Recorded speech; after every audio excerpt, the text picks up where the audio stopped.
is your passion? As a kid, my answer to this question changed every day. One day it was dolphins, the next turtles, and maybe in a month's time it would be dancing. Nowadays, my answer to this question is a little different. It's usually, I don't know, and more likely than not, it's followed by the very reassuring, don't worry, you still have time. But do I really? In school, we are given the freedom to pick our classes so we can seek our dream careers and to chase our passions.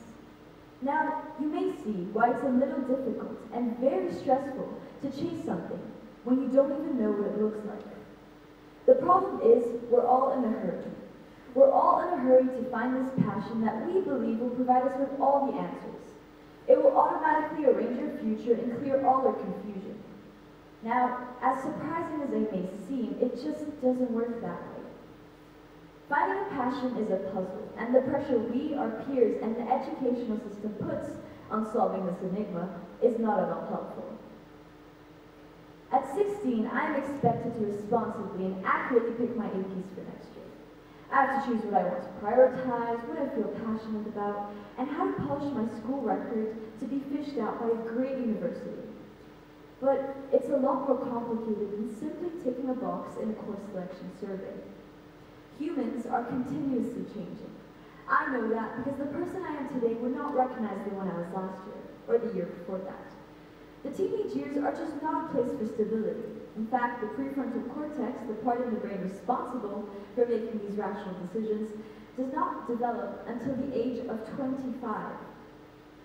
So with the haze happening in our brain and an educational system that doesn't fully represent jobs in the real world, it's unrealistic to expect a 16-year-old girl to find her true core passion and purpose in high school.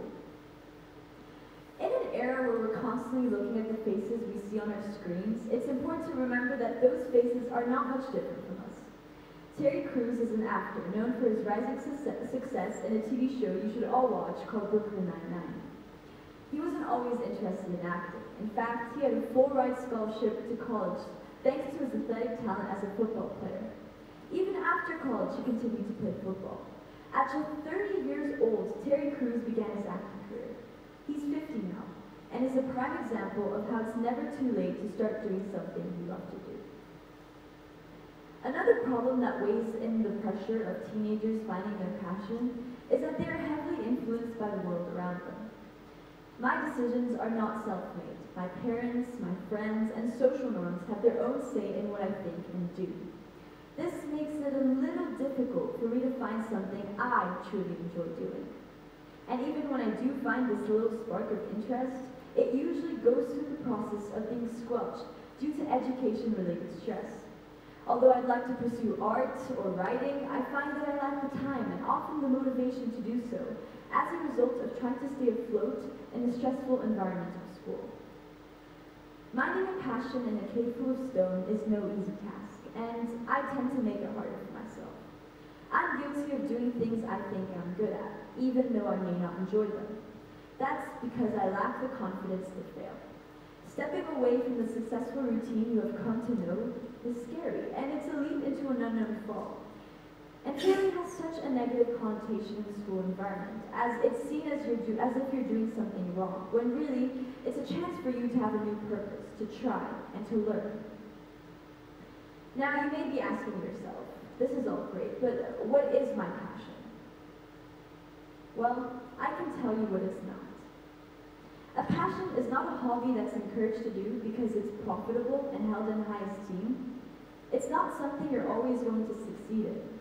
It's not something that will make you feel like an adequate child to your parents to brag about over brunch, because as parents, they're always going to find an excuse to brag about you. A passion is not something you think can be safe or reliable for the future either. A passion can only be defined by you, and it probably won't occur to you in a giant neon illuminated sign. But one day, you may find a small sticky note. It may be in your years of college, or when you start noticing gray hairs. It may already have happened to you. The point is, there is no hurry. And we all deserve to give ourselves a break from the pressure that pushes us to find this mysterious passion. You wouldn't want to scare it away. Thank you.